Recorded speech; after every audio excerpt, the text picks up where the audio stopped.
أعوذ بالله من الشيطان الرجيم.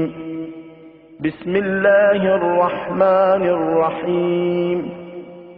الحمد لله رب العالمين الرحمن الرحيم مالك يوم الدين إياك نعبد وإياك نستعين اهدنا الصراط المستقيم صراط الذين أنعمت عليهم غير المغضوب عليهم ولا الضالين.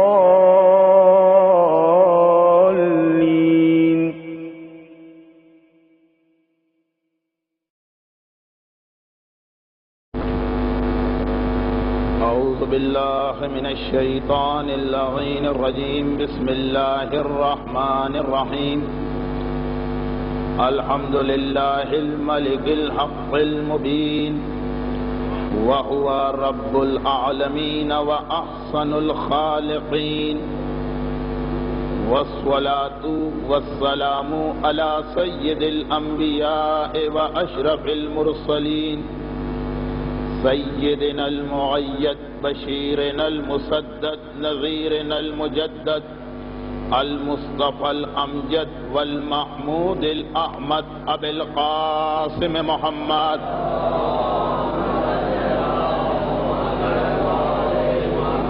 وآله وأهل بيته وإطرته الطيبين الطاهرين المنتجبين الميامين المعصومين المظلومين، لا سيما على الإمام المنتظر والحجة الثاني عشر عجل اللهم له الفرج، ولعنة الله على أعدائهم أجمعين من الأزل إلى الأبد. أما بعد، فقد قال الله عز وجل في كتابه المبين وفرقانه المتين وقرآنه المجيد. بسم الله الرحمن الرحيم. هو الذي بعث في الأميين رسولا منهم يتلو عليهم آياته ويزكيهم ويعلمهم الكتاب والحكمة وإن كانوا من قبل لفي ضلال مبين. صلوات.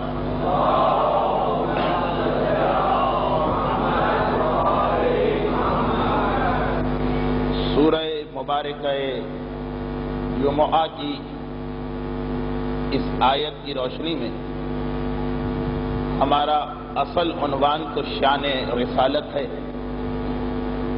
لیکن کل جس عنوان پر گفتگو ہوئی تھی، دل یہ چاہتا ہے کہ آج کی اس مجلس میں بھی اسی تسلسل کو برقرار رکھا جائے اور آج کی مجلس اس تمہید کو مکمل کرنے کا سبب بنے تو انشاءاللہ آنے والے کل کی مجلس سے پھر اس سورہ جمعہ کی آیت پر گفتگو شروع کی جائے۔ کل بات یہ کی جا رہی تھی کہ ہر سال ایام اضحیٰ کی آمد اور ماہ محرم کا یہ چاند ایک مرتبہ پھر مسلمانوں کو یہ یاد دلاتا ہے کہ ذات رسالت تمہارے لیے ایک مرکز اتحاد ہے۔ سارا سال اس انداز سے بھی زندگی گزاری ہو، لیکن محرم کا آغاز ہمیں بار بار یہ پیغام دینے لگتا ہے کہ نواسۂ رسول کی شہادت کا واقعہ ہی یاد کر کے ذرا اپنے ذہن میں اس حقیقت کو لے کے آ جاؤ کہ کس طرح سے رسول کے نواسے نے اپنے اس مختصر سے لشکر میں جو میدان کربلا میں پہنچا، مسلمانوں کی ہر مکتب فکر کے نمائندے کو جمع کر لیا اور اس بات کو دہراتے رہو کہ کربلا کا واقعہ تو یقیناً تاریخ اسلام کا ایک ایسا واقعہ ہے کہ نہ اس سے پہلے اس کی کوئی نظیر نہ اس کے بعد اس کی کوئی مثال، لیکن ہر دور اور ہر زمانے میں دشمنان اسلام اور دشمنان رسالت مختلف انداز اور مختلف طریقوں سے ہمیں اور آپ کو بہکانے اور گمراہ کرنے کی کوشش کرتے رہیں گے.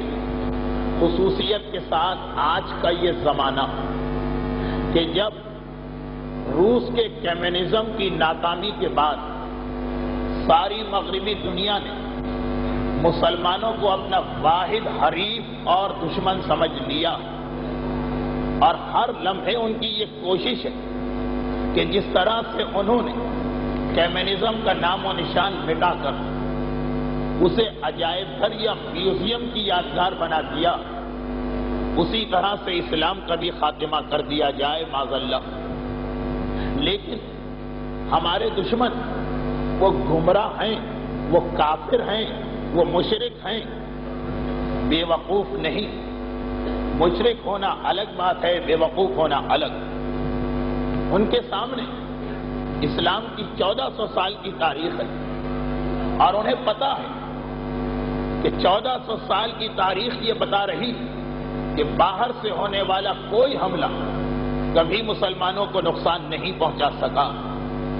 مسلمانوں کو جب نقصان پہنچا اپنے آپس کے اختلافات اور انتشار کی بنیاد پر. تاریخ اسلام کا ایک انتہائی دردناک واقعہ ہے زوال بغداد، بغداد کا خاتمہ. اور اس کی تاریخ ہمارے سامنے ہے کہ مسلمان فرقوں میں تقسیم ہو گئے. ایک نام ہوا سماکم بالمسلمین، اللہ نے تمہارا نام مسلم رکھا، لیکن اپنے الگ الگ نام بنا لی، الگ الگ فرقے بنا لی.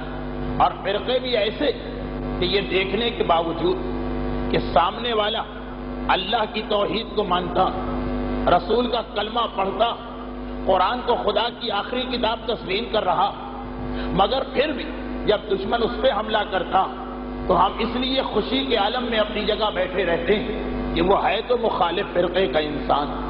ہمارے دشمن نے کبھی یہ نہیں دیکھا کہ شیعہ کون ہے اور سنی کون. اس کے لیے ایک ہی بات کافی ہے کہ مسلمان کون. وہ کون ہے کہ جو رسالت کا کلمہ پڑھتا اور وہ یہی سوچ کے اس پہ حملہ کرتا. لیکن اتنے افسوس کی بات کہ آج کی اس دنیا میں بھی جب ہم دیکھ رہے ہیں کہ کس طرح سے کفر اور شرک ہمارے خلاف متحد ہو چکا، ہمارے فرقے بڑھتے چلے جا رہے ہیں، ہمارے ٹکڑوں میں اضافہ ہوتا چلا جا رہا، اور ایک دوسروں کی مصیبت پر ہم اس لیے خوش ہو رہے ہیں کہ سامنے والے کا تعلق کسی اور فرقے سے. ہمارا دشمن باہر سے ہم پہ حملہ نہیں کرے گا، ہمارے درمیان ایسے افراد کو پیدا کرے گا جو ہمیں اور زیادہ فرقوں میں تقسیم کر دیں. مولانا جلال الدین رومی، ان کی مثنوی عالمگیر شہرت رکھتی. مولانا روم اپنی اس مثنوی کے اندر اگرچہ ایک مختصر سی حکایت نقل کر رہے ہیں، لیکن یہ حکایت وہ جو ہمیں بتا رہی کہ 1400 سال پہلے بھی اسی طریقے سے دشمنوں نے ہمیں نقصان پہنچایا، اور آج بھی ہمارا دشمن اسی طریقے سے ہم کو نقصان پہنچا رہا. مولانا روم مختصر سی حکایت کو نقل کر رہے ہیں. مثنوی کا واقعہ لکھتے ہیں کہ ایک باغبان نے یہ دیکھا کہ اس کے باغ میں 3 آدمی داخل ہو گئے. موسم وہ ہے کہ باغ میں پھل آ چکے ہیں، سارے درخت پھلوں سے لدے ہوئے ہیں، اور اس نے دیکھا کہ 3 آدمی ایک ساتھ داخل ہوئے. یہ تینوں ایک دوسرے کے دوست نظر آ رہے ہیں، اور باغ میں داخل ہونے کے بعد انہوں نے باغ کے پھلوں کو دعوت عام سمجھا. اس درخت سے پھل توڑ کے کھانا شروع کیے، اس درخت سے پھل توڑ کے کھانا شروع کی. باغبان یہ منظر دیکھ رہا، اپنی محنت کو لٹتا دیکھ رہا. سارا سال حفاظت میں نے کی، پھل آ گئے تو یہ لوگ اس طرح توڑ توڑ کے لوٹ مار کر رہے ہیں، مگر کیا کریں، وہ اکیلا آنے والے 3. مولانا روم لکھتے ہیں کہ آخر اس کے ذہن میں خیال پیدا ہوا. اس نے یہ اندازہ کر لیا کہ یہ تینوں الگ الگ بایمانہ کہ ان میں ایک سید تھا، ایک عالم تھا، ایک عام انسان. اب دیکھیے آج کے زمانے کو ذہن میں رکھ کے یہ مثنوی کی اس حکایت کو سنیے. وہ آتا ہے ان تینوں کے پاس، پہلے سید زادے کو مخاطب کیا اور کہا کہ آپ تو رسول کے بیٹے ہیں، آپ کا احترام تو ہم پر فرض ہے، آپ جو بھی کریں ہم اس پہ راضی۔ عالم کو دیکھا کہ آپ عالم، نائب رسول، علم جیسی دولت کو آپ نے حاصل کیا، آپ کا احترام ہم پر واجب۔ مگر یہ جو تیسرا انسان آپ کے ساتھ آ رہا، یہ کون ہے کہ جو آپ کے ساتھ لگ گیا؟ نہ یہ عالم، نہ یہ سید، نہ اس کا کوئی احترام، یہ کیسی گستاخی کر رہا کہ آپ لوگوں کے ساتھ مل کے اس باغ میں داخل ہوا۔ سید اور عالم اپنی جگہ سوچ میں پڑ گئے کہ بھائی ہمیں تو یہ اجازت دے رہا، ہم سے تو یہ راضی، ہمیں اس سے کیا تعلق؟ چنانچہ وہ پھل توڑنے میں لگے۔ باغبان نے ڈنڈا اٹھایا اور اچھے طریقے سے ٹھکائی کر کے اس تیسرے آدمی کو باہر نکالا۔ اب دو باقی بچے۔ مولانا روم لکھتے ہیں کہ یہ باغبان دوبارہ ان کے قریب گیا اور جانے کے بعد سید سے کہا کہ آپ تو وہ ہیں کہ جن کے جد کے لیے کائنات کو بنایا گیا، آپ وہ ہیں کہ جن پہ ہمارا جان، مال، عزت، اولاد سب قربان۔ یہ باغ کیا چیز؟ آپ جان مانگے تو جان حاضر، آپ کو اختیار اس طرح سے چاہے پھل توڑ توڑ کے کھا۔ مگر یہ شخص کون آپ کے ساتھ آ گیا؟ دو کتابیں پڑھ لی، ایک امامہ سر پہ رکھ لیا تو سید کی برابری کرنے لگا۔ ارے اس کی حیثیت اور اس کا مقام کیا ہے؟ سید نے اپنی جگہ سوچا کہ مجھے تو یہ سارا باغ دینے کو تیار ہو رہا، تو میں کیوں کسی اور کے معاملے میں دخل؟ وہ جانے، عالم جانے، وہ اپنے پھل توڑ کے کھانے میں لگا رہا۔ باغبان نے دیکھا کہ ان دونوں کو میں نے الگ کر دیا، چنانچہ اب باری آ گئی سالم، اور ایک مرتبہ اسے بھی مار کے اس باغ سے نکال دیا گیا۔ اور پھر آخر میں جب وہ سید اکیلا باقی بچا، مولانا روم لکھتے اب تو سب سے زیادہ غصہ باغبان کا اسی کے بارے میں تھا۔ ایک مرتبہ پہنچا اس کے قریب اور کہا تم اپنے آپ کو سید کہتے ہو، رسول کا بیٹا کہتے ہو، کیا تمہارے جد نے تمہیں یہی پیغام دیا کہ دوسروں کے مال کو لوٹ لوٹ کے کھاؤ؟ تم سید ہی نہیں ہو، جعلی اور جھوٹے سید، تمہاری پٹائی تو میں سب سے زیادہ کروں گا۔ ایک کا مقابلہ ایک سے، باغبان کے ہاتھ میں ڈنڈا، چنانچہ ان تینوں کے مقابلے میں سب سے زیادہ مار کھا کے آخر میں یہ شخص باہر نکل رہا۔ حکایت کو اختتام تک پہنچا کر مولانا روم ایک پیغام دیتے کہ یہ ہمارے دشمنوں کا طریقہ کار ہوتا، وہ ہمارے قریب آتا، وہ دیکھتا ہے کہ ہم سب مسلمان، اب وہ ہمیں فرقوں میں تقسیم کرتا، وہ ہمیں ایک دوسرے سے جدا کرتا، کہتا ہے تم شیعہ ہو وہ سنی، اس کے اوپر کوئی مصیبت آ رہی تم کیوں اس کے معاملے میں دخل دیتے ہو؟ وہ کہتا ہے تم سنی ہو وہ شیعہ کے اوپر کوئی مصیبت آ رہی تم کیوں اس کے معاملے میں دخل دیتے ہو؟ جس طرح سے اس باغبان نے ان تین دوستوں کو آپس میں ایک دوسرے سے الگ کیا اور نتیجہ یہ نکلا کہ تینوں نے نقصان اٹھایا، یہی طریقہ کار ہمارے دشمنوں نے اختیار کیا۔ تاریخ اسلام شروع سے لے کے آج تک ہم یہ دیکھتے آ رہے ہیں، اور آج تو ہمارے سامنے یہ حقیقت اور واضح ہو رہی کہ ہمارے فرقے بڑھتے چلے جا رہے ہیں اور دشمنوں کو موقع مل رہا۔ دنیا میں جہاں جہاں مسلمان ہیں زمین ان پہ تنگ کی جا رہی، کہیں بھی کسی مسلمان کو اسلام پہ عمل کرنے کی اجازت نہیں مل رہی۔ ارے کیا سبب کہ 1 ارب مسلمان اگر چلوؤں میں پانی لے کے ڈالیں تو اسرائیل میں سیلاب آ جائے، ایک یہودی زندہ نہ بچنے پائے، مگر وہ 40-50 لاکھ آبادی کا ملک اور 1 ارب مسلمانوں کے مقابلے میں کھڑا، اور پھر بھی زیادہ طاقتور نظر آ رہا، پھر بھی زیادہ کامیاب نظر آ رہا۔ اسے موقع ملا ہمارے آپس کے اختلافات کا، اور ہم یہ دیکھ رہے ہیں کہ جیسے جیسے وہ روس کا کمیونزم ختم ہوتا جا رہا، ویسے ویسے ہمارے درمیان فرقہ واریت کو بڑھایا جا رہا۔ تو اے برادران اسلامی، اے اسلام کے اندر داخل ہو کر بھی اپنے آپ کو مختلف فرقوں کے نام دینے والوں، ذرا سوچو کہ ہم اپنی طاقت ایک دوسرے پہ کیوں استعمال کر رہے ہیں؟ ہمارے پاس اسلحہ تو کیا اس لیے کہ ہمارے ایک دوسرے کے سینے ہماری گولیوں کا نشانہ بنے؟ ہمارے پمفلٹ، ہمارے پوسٹر، ہمارا دیواروں پہ چاکنگ کرنا، یہ ایک دوسرے کے خلاف ہے۔ امریکہ کے خلاف کوئی نہیں بول رہا، یورپ کے خلاف کوئی نہیں بول رہا، اور ہماری ساری محنت، ہماری ساری طاقت ایک دوسرے کو ختم کرنے میں لگی ہے۔ اگر اللہ نے تم کو وسیلہ دیا، اگر اللہ نے تمہیں صاحب حیثیت بنایا، اگر پمفلیٹ اور پوسٹر شائع کر سکتے ہو، اگر دیواروں پہ چاکنگ کر سکتے ہو، تو آؤ اور آ کر دیکھو کہ آج تیونس میں مسلمانوں پہ کیا ہو رہا، آج الجزائر میں مسلمانوں پہ کس طرح دن اور رات کو تنگ کیا جا رہا، آج مصر کے مسلمانوں کو کس طرح سے مصیبتوں کا نشانہ بنایا جا رہا، آج سوڈان میں کیا ہو رہا، آج صومالیہ میں کیا ہو رہا، اور سب سے بڑھ کر ذرا سوچو تو صحیح کہ بوسنیا کے مسلمان وہ کس اس وقت قیامت صغریٰ سے گزر رہے ہیں. ہماری ساری محنتیں، ہمارے سارے وسائل، لڑنے کا شوق ہے، لڑنے کا جذبہ ہے، ہتھیار ہمارے پاس ہیں، طاقت ہمارے ہاتھ میں ہے، قلم ہمارے اختیار میں ہے، تو یہ ان دشمنان اسلام کے خلاف کیوں استعمال نہیں ہو رہا؟ ہم آپس میں کیوں لڑے جا رہے ہیں؟ ہماری گولیاں ایک دوسرے کے سینے میں کیوں داخل ہو رہی ہیں؟ ہماری دیواریں ایک دوسرے کے خلاف نعروں سے کیوں بھری ہوئی ہیں؟ کیا اسی لیے کہ ہم آپس میں لڑتے رہیں اور ہمارا دشمن ہمیں لڑا کر کبھی بوسنیا کے مسلمانوں کا نام و نشان مٹا دے، کبھی صومالیہ کے مسلمانوں کا نام و نشان مٹا دے؟ اے برادران اسلام، یہاں پہ ایک مختصر سی گزارش اور کروں، اس لیے کہ یہ موضوع مجھے آج مکمل کر دینا. کل سے تو میں سورہ جمعہ کی آیت کی روشنی میں گفتگو کو آگے بڑھانا چاہتا ہوں. بس ایک بات ذہن میں آنا چاہیے، کہاں وہ قرآن، کہاں وہ رسول اسلام، کہاں وہ پاک پروردگار جو اعلان کر رہا کہ اے رسول کہہ دو یا اہل الکتاب تعالوا الی کلمۃ سواء بیننا و بینکم، جو یہودیوں کو دعوت اتحاد دے رہا وہ قرآن، یہ قرآن کی آیت ہے جس کی میں نے تلاوت کی، وہ قرآن جو رسول کی زبانی کہلوا رہا. وقل، اے رسول کہہ دیجئے کہ اے اہل کتاب، اہل کتاب یعنی یہودی، اہل کتاب یعنی عیسائی، ان سے کہہ دیجئے تعالوا الی کلمۃ، بے شک یہودیوں اور مسلمانوں میں اختلافات تھے، بے شک عیسائیوں اور مسلمانوں میں اختلافات تھے.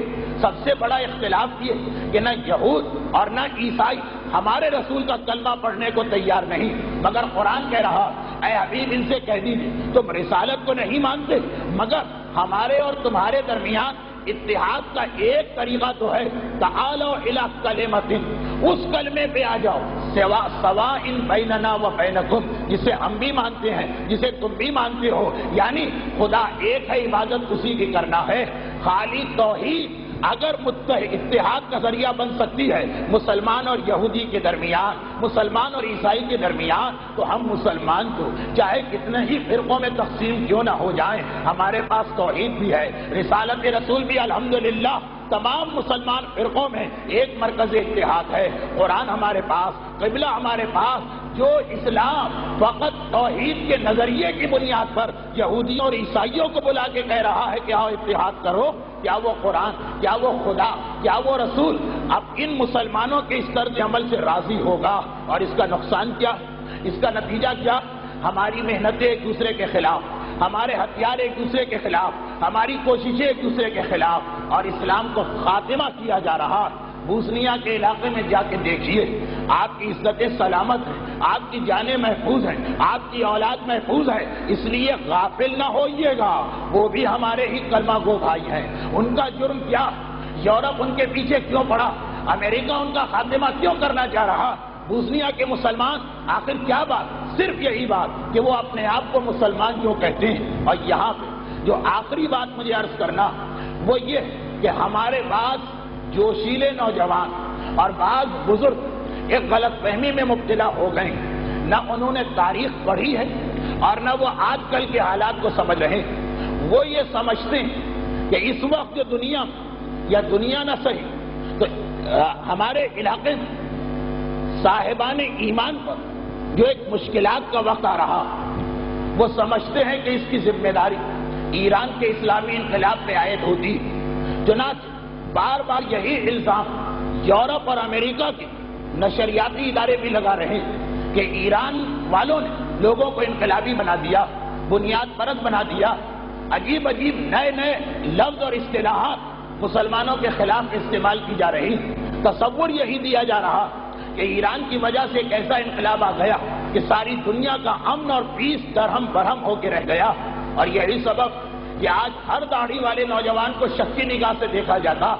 عجیب اصطلاح ٹیررسٹ، یہ دہشت گرد، آج حجاب کرنے والی ہر خاتون کو عجیب نگاہوں سے دیکھا جاتا.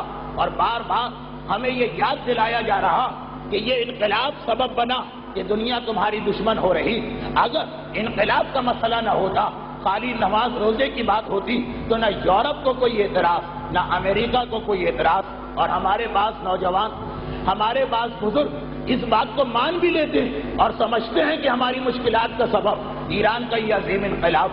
لیکن تفصیل میں گئے بغیر میں ایک چھوٹی سی دلیل دے رہا ہوں، بہت ہی مختصر سی بات. اخبارات پڑھنے والے، ریڈیو اور ٹیلی ویژن سے حالات حاضرہ کا مشاہدہ کرنے والے میری بات کی تائید کریں گے۔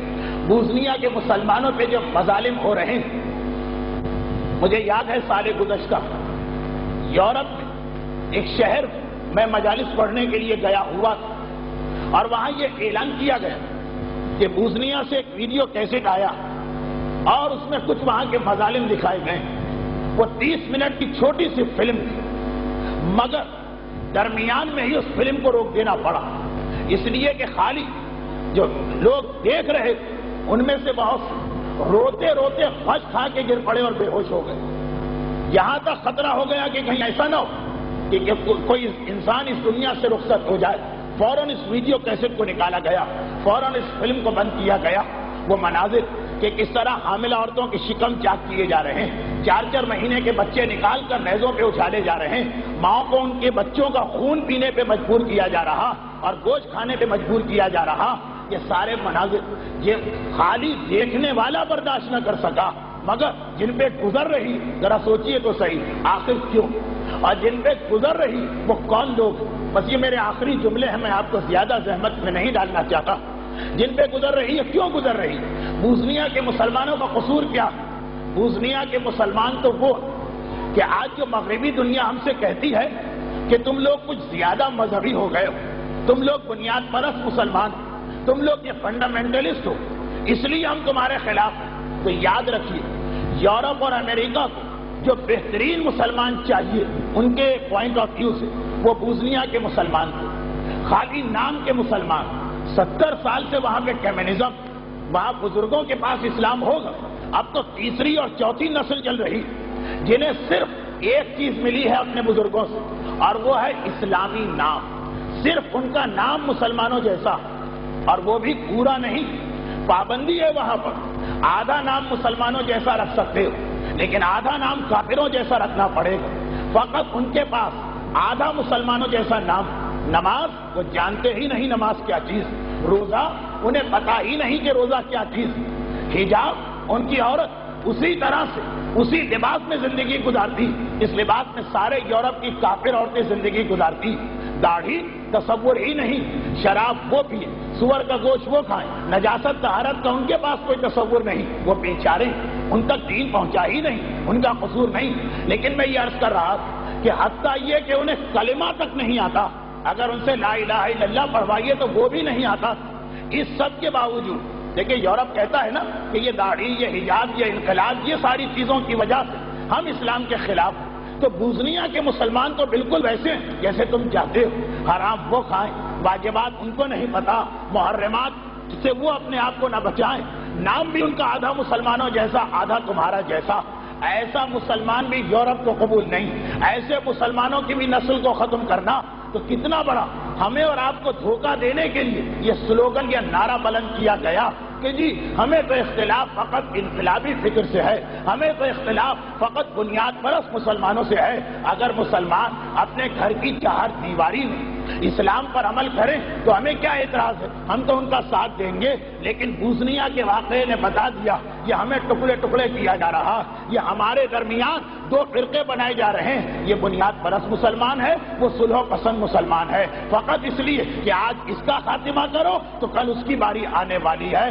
جو یورپ بوسنیا کے نام نہاد مسلمانوں کے اسلام پہ راضی نہ تھا، یہ کیسے ممکن ہے کہ وہ ہمارے اسلام پہ راضی ہو؟ یہ ہمیں دھوکہ دیا جا رہا ہے۔ اب یہ دوسری بات کہ ان مظالم کا نتیجہ اچھا نکلا، پروردگار کی خصوصیت کہ یخرج الحی من المیت، مردے میں سے زندے کو نکالتا۔ اب بوسنیا کے مسلمانوں کو ہوش آیا، ان کی آنکھیں کھلی، آخر ہم پر یہ مظالم کیوں ہیں؟ ہم نے ان کا کیا بگاڑا؟ ہم نے ان کا کیا نقصان پہنچایا؟ ہمارا کلچر وہی جو ان کا کلچر، ہمارا لباس وہی جو ان کا لباس۔ پتا چلا کہ کیونکہ تمہارے بزرگ مسلمان تھے اور تم ان کی نسل میں سے ہو، اس لیے ہم تمہارا خاتمہ کر رہے۔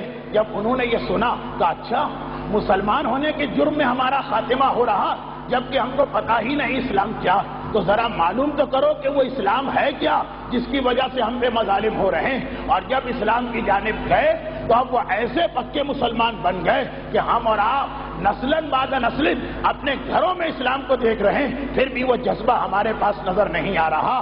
یہ تو واقعات کا ایک الگ پہلو ہے، لیکن عرض کرنے کا مقصد یہ کہ وہاں ہماری بہنوں پر ہر ظلم کیا جائے، وہاں ہمارے بھائیوں پہ ہر ظلم کیا جائے، لیکن ہمارے ہتھیار ایک دوسرے کے خلاف، بوسنیا کے مسلمانوں کی ہمدردی میں مغربی دنیا سے لڑنے کو کوئی تیار نہیں، وہاں پہ عزت و آبرو کا خاتمہ کیا جائے، مگر ہمارے پمفلٹ و پوسٹر وہاں کے بارے میں نہیں، اپنے ایک دوسرے کے خاتمے کے بارے میں، وہاں پہ مسلمانوں کی نسل کا نام و نشان مٹا دیا جائے اور ہماری دیواریں ایک دوسرے کے خلاف نعروں سے بھری ہوں۔ ذرا سوچئے، ذرا آنکھیں کھولیے، ذرا غور کیجئے کہ دنیا کا مقصد کیا ہے اور ہم کس غفلت میں مبتلا ہیں۔ عام آدمی غفلت میں مبتلا ہو تو حیرت ہوتی ہے، مگر اتنی حیرت نہیں حسین کا ماننے والا غفلت میں مبتلا ہو، جس حسین کا پیغام ہی یہ ہے کہ ہر دور کے یزیدیت کے خلاف تمہیں جہاد کرنا ہے۔ اور دیکھو، ہمیشہ اس بات کو یاد رکھو کہ جب حسین کا ماننے والا ہوگا وہ سب کو اپنے ساتھ ملا کے چلے گا، وہ اتحاد کا پیغام دے گا۔ حسین کے لشکر میں عرب کے لوگ بھی ہیں، عجم کے لوگ بھی ہیں، حسین کے لشکر میں عربی بولنے والے بھی ہیں، افریقی زبان بولنے والے بھی ہیں، حسین کے لشکر میں سفید رنگت والے بھی ہیں، سیاہ رنگت والے بھی ہیں، حسین کے لشکر میں بوڑھے بھی ہیں، جوان بھی ہیں، بچے بھی ہیں، مرد بھی ہیں، عورتیں بھی ہیں، حسین کے خاندان والے بھی ہیں، ظاہری اعتبار سے خیر بھی ہیں۔ حسین بتا رہے کہ جب کبھی یزیدیت کا مقابلہ کرنا ہوتا ہے تو سارے معاشرے کو ساتھ لے کے چلنا ہوتا ہے۔ اور ایک پیغام حسین نے اور دیا، ایک پیغام میرے مولا نے اور دیا، اور وہ یہ ہے کہ اسلام کا کام کسی خاص صنف یا کسی خاص گروہ پہ نہیں کہ ہم کہیں کہ جی دین کو بچانا علماء کی ذمہ داری ہے۔ حسین نے پیغام دیا کہ نہیں، اسلام تم سب کے درمیان وجہ اشتراک، تو اسلام کی مدد بھی تم میں سے ہر ایک کو کرنا، عالم بھی مدد کرے گا اسلام کی تو جاہل بھی مدد کرے گا، مرد کی بھی ذمہ داری ہے کہ اسلام کی مدد کرے تو عورت کی بھی ذمہ داری ہے، بوڑھے کا بھی فریضہ ہے کہ اسلام کی مدد کرے تو بچے کا بھی فریضہ۔ اور حسین کا یہ پیغام سب سے نمایاں طور پر آج کی رات کو آیا۔ آج کی رات کون سی رات ہے؟ شاید آپ کے لیے صرف تاریخ بدلی، کل پہلی محرم تھی، آج دوسری کا دن ختم، کل شب 2 تھی، آج شب 3، مگر کوئی حسین کے لشکر میں جا کے دیکھے، کوئی قافلے حسینی سے جا کے پوچھے، یہ فقط تاریخ کا بدلنا نہیں ہے، اس دوران کل سے آج کی رات کے دوران کتنے ہی عجیب واقعات پیش آ چکے ہیں۔ اور سب سے بڑی بات یہ کہ کل تک قافلہ حسینی سفر میں تھا، آج قافلہ حسینی کربلا کے میدان میں پہنچ چکا، اور آج ہی کا دن جو ابھی میں نے جملہ عرض کیا کہ حسین نے پیغام دیا کہ اسلام کی خدمت مرد ہو یا عورت، بوڑھا ہو یا بچہ، ہر ایک کو کرنا، اور یہ پیغام حسین نے آج ہی کی رات کے شروع میں دیا، اس لیے کہ ہمیں اور آپ کو اندازہ نہیں۔ کوئی فاطمہ کی بیٹی زینب سے جا کے پوچھے کہ کل رات اور آج کی رات میں کتنی تبدیلی ہو چکی، کل رات اور آج کی رات کے درمیان کتنے واقعات پیش آ چکے ہیں۔ 2 محرم کا دن اختتام کو پہنچ رہا، حسینی قافلہ سفر کے عالم میں ایک مرتبہ چلتے چلتے ابھی چند گھنٹے پہلے 2 محرم کی سے پہل حسین کی سواری کا جانور ذوالجناح ٹھوکر کھاتا اور آگے بڑھنے سے انکار کر دیتا ہے۔ یہ ذوالجناح حسین کی سواری کا جانور، مگر ذوالجناح رک گئے، آگے نہ بڑھ۔ اسب وفادار، حسین کا خدمت گزار، حسین کے اشارے پہ حکم ماننے والا ذوالجناح آگے نہ بڑھ۔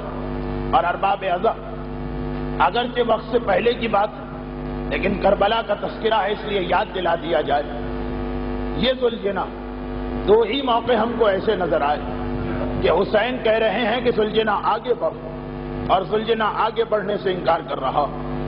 ایک ابھی جو 2 محرم کا دن گزرا، سواری کا جانور ٹھوکر کھا کے رک گئے، حسین آگے بڑھاتے ہیں، آگے نہیں بڑھ رہا، اس لیے کہ ذوالجناح کو پتا اب ہماری منزل مقصود آ چکی، اور ایک صرف 8 دن بعد کی بات ہو، یہ 2 محرم کی سے پہر تھی، وہ 10 محرم کی سے پہر ہو۔ آج ذوالجناح ٹھوکر کھا کے رکا، اور 10 محرم کی سے پہر کو اس لیے رکا کہ ننھی سکینہ ذوالجناح کی ٹانگوں سے لپٹ گئی۔ اے ذوالجناح، میرے بابا کو مقتل میں نہ لے جا، سکینہ کو یتیم نہ کر۔ یا اس وقت ذوالجناح رکا یا آج ذوالجناح رکا، اور آج جب ذوالجنا رکا تو میرا مولا امام وقت ہے، حسین کو معلوم ہے کہ میری سواری کا جانور کیوں رکا، مگر قافلہ حسینی تک بھی یہ پیغام پہنچانا۔ چنانچہ حسین نے آواز دی، عباس شاید گھوڑا تھک گیا، سواری کا جانور بدل دو۔ ذوالجنا کے بدلے میں دوسرا جانور لایا گیا، مگر وہ دوسرا گھوڑا وہ بھی ایک قدم بڑھتا ہے، ٹھوکر کھا کے رک جاتا۔ عباس سواری کا تیسرا جانور لے کے آؤ۔ ارباب مقاتل نے لکھا کہ میرے مولا حسین نے سواری کے 7 جانور اس جگہ بدلے، مگر آج کوئی جانور آگے بڑھنے کو تیار نہیں۔ اتنی دیر میں اطراف کے لوگ جمع ہو چکے۔ میرا مولا کہتا کہ اے یہاں رہنے والوں، ذرا یہ تو بتاؤ کہ اس زمین کا نام کیا؟ کسی نے کہا کہ فرزند رسول، یہ نینوا کا علاقہ، نینوا۔ میرے مولا نے کہا اس کا کوئی اور نام بھی ہے؟ کسی اور نے آگے بڑھ کے کہا کہ ہاں فرزند رسول، اسے شط الفرات بھی کہتے ہیں۔ میرے مولا نے کہا اس زمین کا کوئی اور نام بھی ہے؟ کسی نے آگے بڑھ کے کہا کہ ہاں مولا اس کا نام غازریہ بھی ہے۔ میرا مولا کہتا ہے کہ اس زمین کا کوئی اور نام بھی ہے۔ اب سب ایک دوسرے کے چہرے دیکھ رہے ہیں اور سب نے ایک ہی کہا فرزند رسول، ہمیں تو یہی نام معلوم ہے، ہمارے بزرگوں نے تو ہم کو یہی نام بتائے۔ اور میرا مولا کہہ رہا کہ نہیں نہیں، اس زمین کا کوئی اور نام بھی ہوگا۔ آخر کسی نے کہا ہمارے قبیلے کا جو سب سے معمر آدمی ہے اس کو ہم لے کے آتے ہیں۔ قبیلے کا ضعیف ترین انسان، سب سے بوڑھا شخص لایا گیا اور ایک مرتبہ حسین کو سلام کرتا۔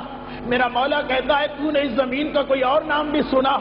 تھوڑی دیر سوچا، اس کے بعد کہا کہ ہاں فرزند رسول، ہمارے بزرگ اس کا ایک نام کرب و بلا بھی لیا کرتے تھے، بس کرب و بلا کا نام سننا۔ حسین نے پلٹ کی آواز دی، عباس قافلے کو بٹھا دیا جائے، خیموں کو لگا دیا جائے، اب ہمیں یہیں پہ قیام کرنا۔ ادھر حسین کا حکم پہنچا، ادھر وہی بوڑھا آدمی تڑپ کے کہتا نہیں فرزند رسول نہیں، یہاں پہ قیام نہ کریں، میری ایک ہی درخواست ہے، کچھ آگے جا کے قیام کریں، یہاں قیام نہ کریں، اس لیے کہ میرے بزرگوں نے بتایا کہ کوئی نبی یا نبی زیادہ ایسا نہیں جو اس زمین کرب و بلا پہ آیا اور اس کے جسم سے خون نہ جاری ہوا ہو، مولا یہاں پہ قیام نہ کریں۔ حسین نے کہا اے شخص، تو نے خالی سنا اور میں تو اپنی آنکھوں سے دیکھ رہا ہوں، دیکھ زمین کا وہ ٹکڑا، وہاں میرے قاسم کا جسم ٹکڑے ٹکڑے ہوگا، دیکھ وہ زمین، یہاں میرا اکبر کلیجے میں بچی کا پھل کھا کے گرے گا، اور دیکھ وہ جگہ، یہاں میرے اصغر کی ننھی سی قبر تیار ہونے والی ہے۔ اے شخص تجھے نہیں پتا، ارے یہ وہی تو زمین ہے جس کے لیے میری ماں فاطمہ زہرا نے مجھے گرمیوں میں چکیاں پیس پیس کے پالا ہے، اب تو ہمیں یہی قیام کرنا ہے۔ یہ گفتگو حسین اور اس مرد ضعیف کے درمیان ہوئی۔ قافلہ حسینی خیمہ لگانے میں مصروف ہے۔ سب سے پہلا خیمہ ثانیہ زہرا زینب کبریٰ کے لیے نصب کیا گیا۔ شہزادی خیمے میں پہنچی اور ادھر خیمے میں پہنچی، ادھر گھبرا کے فضہ کو بلایا، اماں فضہ ذرا میرے بھیا کو بلا کے تو لانا۔ ایک مرتبہ فضہ حسین کے پاس آتی ہے، میرا مولا اس مرد ضعیف سے گفتگو کر رہا، کہا آقا شہزادی نے آپ کو بلایا۔ حسین زینب کے خیمے میں آئے، زینب بہن کیا بات، ابھی بہت اہم کام باقی، زینب کیا بات ہے؟ کہا بھیا یہ کون سی زمین پہ آپ نے قیام کیا ہے؟ جب سے میں نے اس خیمے میں قدم رکھا میرا کلیجہ ٹکڑے ٹکڑے ہو رہا اور مجھے کسی بیوی کے رونے کی آواز آ رہی ہے۔ بھیا یہ کون سی جگہ، مجھے کسی بیوی کے رونے کی آواز آ رہی ہے۔ حسین نے سر جھکا کے کہا زینب کیا تم نے نہیں پہچانا؟ ارے یہ میری ماں فاطمہ زہرا ہے، جسے پتا ہے اس کا لال کربلا پہنچ چکا، میری ماں فاطمہ جو میرے ساتھ مدینے سے کربلا آئی۔ اور یہ کہہ کے میرا مولا خیمے سے باہر آیا، خیمے سے باہر آیا، اطراف کے لوگ جمع ہیں، ان سے کہا اتنا بتاؤ زمین کا یہ ٹکڑا کس کی ملکیت میں ہے؟ لوگوں نے کہا آقا قبیلہ بنی اسد اس جگہ کا مالک ہے۔ کہا قبیلہ بنی اسد، جا کے اس کے سرداروں کو بلا کے لاؤ۔ سرداران بنی اسد آئے، فرزند رسول ہم کیا خدمت کر سکتے ہیں؟ کہا میں یہ زمین تم سے خریدنا چاہتا ہوں، میں یہ زمین خریدنا چاہتا ہوں، بتاؤ اس کی قیمت کیا ہے؟ سرداران بنی اسد کہتے ہیں فرزند رسول آپ یہاں قیام کریں، ہمارے مہمان بن کے رہیں. مولا جتنے دن آپ کا دل چاہے یہاں قیام کریں. ہائے میرا آقا حسین ایک مرتبہ کا نہیں تمہیں نہیں پتا اب تو ہمیں یہاں قیامت تک رہنا ہے. اب قیامت تک ہمارا مسکن یہیں بننا ہے. یہ زمین ہم خریدیں گے اور جو بازار کی قیمت تھی میرے مولا نے پوری قیمت ادا کی اور زمین کو خریدا. مگر ارباب اعضا ذرا عجیب جملہ سنیے. 2 شرطیں لگائیں. 2 شرطیں ہیں اور پہلی شرط کا تعلق کس بات سے ہے؟ ارے ہماری جان نثار اپنے اس آقا پر جس نے اکبر سے پہلے، اصغر سے پہلے، عباس سے پہلے، قاسم سے پہلے ہمیں یاد کیا، آپ کو یاد کیا. کربلا کی زمین پر پہلا حق آپ کا بنا. ایک مرتبہ میرا مولا کہتا ہے اے قبیلہ بنی اسد میری پہلی شرط یہ ہے کہ قیامت تک جب بھی کوئی میری قبر کا زائر یہاں پر آئے تو اسے حسین کا مہمان بنا کر 3 دن تک رکھنا. حسین کا مہمان بنا کر 3 دن رکھنا. ارے میرا یہ بے کس مولا اپنے زائر کا کتنا خیال. کربلا میں میری قبر کے زوار کو تکلیف نہ پہنچنے پائے. پہلی شرط ہمارے اور آپ کے لیے. اور دوسری شرط کہا اے سرداران قبیلہ جب یزید کا لشکر چلا جائے گا تو ہمارے لاشیں جلتی ریتی پر بے گور و کفن پڑے ہوں گے. ہم سے وعدہ کرو تم اپنے گھروں سے نکل کے آؤ گے، ہمارے لاشوں کو دفن کر کے جاؤ گے. سارے قبیلے کے مردوں نے وعدہ کیا آقا ہمارا وعدہ ہے آپ کے لاشوں کو دفن کریں گے. کہا جاؤ اور اب اپنے قبیلے کی ساری عورتوں کو یہاں بھیج دو. قبیلے کی عورتوں کو پیغام ملا. اپنا حجاب کرتی ہوئی ساری عورتیں یہاں پہ آئیں حیران و پریشان. آقا ہماری شہزادی کے فرزند آپ نے ہمیں کیوں بلایا؟ کہا بنی اسد کی عورتوں شاید تمہارے مرد لشکر یزید کے ڈر سے گھروں سے باہر نہ نکلے تو مجھ سے وعدہ کرو جب فرات کے کنارے پانی بھرنے آؤ گی تو پانی بھرنے کے دوران ہمارے بے گور و کفن لاشوں کو دفن کر جاؤ گی. ہمارے لاشیں جلتی ریتی پر پڑے نہ رہنے پائیں. سارے قبیلے کی عورتوں نے وعدہ کیا. واپس چلی. کہا جاؤ قبیلے کے سارے بچوں کو بھجوا دو. ارے چھوٹے بچے آن محمد کے ہمسن بچے ایک مرتبہ اپنی خوش قسمتی پر فخر کرتے ہوئے آئے. اللہ آج یہ دن آ گیا کہ فرزند رسول اور ہم سے کوئی خدمت لے رہا ہے. ننھے ہاتھوں کو جوڑا. آقا ہمارے لیے کیا حکم ہے؟ کہا ہو سکتا ہے لشکر یزید کے جانے کے بعد تمہارے ماں باپ ڈر کی وجہ سے گھر سے باہر نہ نکلیں. مجھ سے وعدہ کرو جب کھیلتے یہاں پہ آؤ گے اپنی ننھی مٹھیوں میں خاک لے کر ہمارے لاشوں پہ ڈال کے جاؤ گے. ہمارے لاشیں بے گور و کفن نہ رہنے پائیں. اور بس اب تاریخ کے یہ آخری جملے سنیں. بنی اسد کے مردوں نے وعدہ کیا، عورتوں نے وعدہ کیا، بچوں نے وعدہ کیا اور اس کے بعد وہ وقت آ گیا. لشکر یزید رخصت ہو گیا. کربلا کی جلتی رہتی شہدائے بنی ہاشم کے لاشیں پڑے، مجاہدین کربلا کے لاشیں پڑے.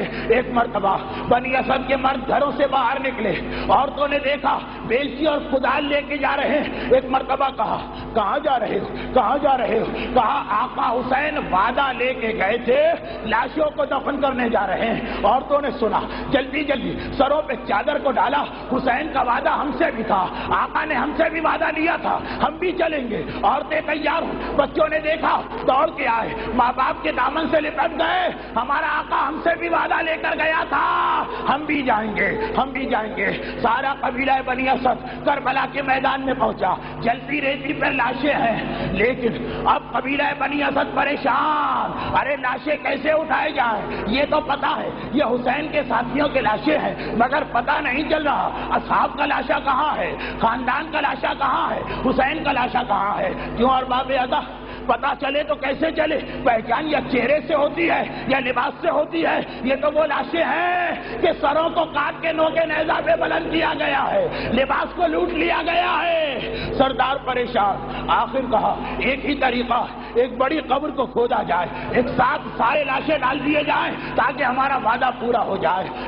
گنج شہیدہ تیار. پہلا لاشا اٹھا رہے کہ ایک کانوں میں ایک آواز آئی ذرا ذرا ٹھہر جاؤ، میرا انتظار کرو، میں آ رہا ہوں۔ گھبرا کے دیکھا کون، تو کیا دیکھا، راہ کوفہ سے کوئی اونٹ سوار چلا رہا، کوفے کا راستہ کوئی اونٹ سوار چلا رہا، مگر عجیب حالت میں ہے، ہاتھوں میں ہتھکڑی ہے، پاؤں میں بیڑی ہے، گلے میں توق ہے، آواز دے رہا ہے ٹھہر جاؤ، میرا انتظار کرو۔ آنے والا قریب آیا، اونٹ زمین پہ بیٹھا، ایک مرتبہ ہتھکڑی کھلی، ایک مرتبہ بیڑی ٹوٹی، آنے والے نے زمین کربلا پہ قدم رکھا۔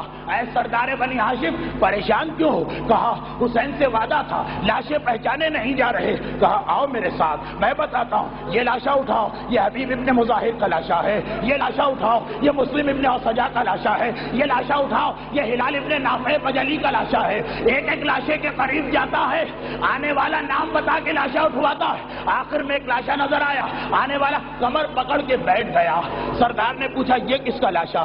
کہا دیکھتے نہیں سارا جسم ٹکڑے ٹکڑے ہو چکا ہے، یہ حسن کے یتیم قاسم کا لاشا ہے۔ قاسم کا لاشا اٹھوایا، اگلے لاشے کے قریب گیا، آنے والا کلیجہ پکڑ کے بیٹھ گیا۔ سردار نے پوچھا یہ کس کا لاشا ہے؟ کہا دیکھ نہیں رہے، کلیجے سے برچی کا ٹوٹا ہوا پھل اب تک دکھائی دے رہا ہے، یہ حسین کے جوان اکبر کا لاشا ہے۔ اکبر کا لاشا اٹھایا، آخر میں ایک لاشا نظر آیا، آخر میں ایک لاشا نظر آیا، گھوڑوں تلے پامال، آنے والے نے نگاہ ڈالی، ایک مرتبہ چیخ ماری، ہائے میرا بابا، ہائے میرا بابا۔ آنے والا خش کھا کے زمین کربلا پہ گرا، پانی چھڑکا گیا، آنے والا ہوش میں آیا۔ سردار نے پوچھا یہ کس کا لاشا ہے؟ کہا نہیں بتا، یہ رسول کے بیٹے کا لاشا ہے، یہ فاطمہ کے لخت جگر کا لاشا ہے، یہ حسین ابن علی کا لاشا ہے۔ اب تو سردار کی حیرت بڑھی، ہاتھوں کو جوڑا، کہا اگر یہ حسین کا لاشا ہے تو تو کون ہے جس نے اپنے آپ کو ایک مرتبہ ہائے بابا سے پرسا دیا؟ اسی لاشے کی طرف اشارہ کیا، میں اسی حسین کا یتیم سید سجاد کوفہ سے اس لیے آیا ہوں کہ بابا کا لاشا دفن کرا دوں۔ حسین کا لاشا اٹھا لیا گیا۔ بس ارباب ازا، یہ آخری جملہ سنیے، اگر آپ میں ہمت ہے یہ آخری جملہ سنیے۔ سارے لاشیں اٹھ گئے، کربلا کے میدان میں قبریں بن گئی، سردار قبیلہ واپس چلا۔ میرے مولا سجاد نے آواز دی، کہاں جا رہے ہو؟ کہاں جا رہے ہو؟ کہا مولا سارے لاشیں دفن ہو گئے۔ کہا نہیں، ابھی ایک لاشا تو باقی ہے، میرے ساتھ فرات کے کنارے چلو، فرات کے کنارے۔ سردار قبیلہ گھبرا کے کہتا وہاں کس کا لاشا؟ کہا نہیں پتا، ارے وہاں میرے چچا عباس علمدار کا لاشا ہے، ابھی عباس کا لاشا باقی ہے۔ میرا مولا پہنچا چچا کے لاشے کے پاس، عباس کا جسم میں ٹکڑے ٹکڑے، چٹائی منگوائی، بھتیجے نے چچا کا جسم جمع کیا، اپنے ہاتھوں میں چٹائی لے کے عباس کی قبر میں اترے، جاتے جاتے آواز دی خبردار کوئی قریب نہ آنے پائے، دور دور چلے جاؤ، میرا انتظار کرو، میرا انتظار کرو، بس ایک جملے کی زحمت دے رہا ہوں، میرا انتظار کرو۔ راوی کہتا بہت دیر ہو گئی، سید سجاد قبر سے باہر نہ آئے، میں گھبرا گیا، میرا مولا خیریت سے تو ہے؟ میں قریب آیا، میں نے قبر میں جا کے دیکھا، بڑا عجیب منظر دیکھا، بڑا عجیب منظر دیکھا۔ میرے زمانے کا امام سید سجاد عباس کے سینے پر سر رکھے لیٹا، عباس کے سینے پر جوان بھتیجا لیٹا اور ایک ہی جملہ کہہ رہا، اے میرے غیرت مند چچا عباس، آپ یہاں آرام کر رہے ہیں اور آپ کو نہیں پتا آپ کی بہنوں پہ کیا گزر رہی ہے۔ اے میرے غیور چچا، آپ کی بہن زینب، آپ کی بہن کلثوم بے بقلاؤ چادر کے نامحرموں کے درمیان بازاروں اور درباروں میں لے جائی جا رہی۔ ماتم حسین۔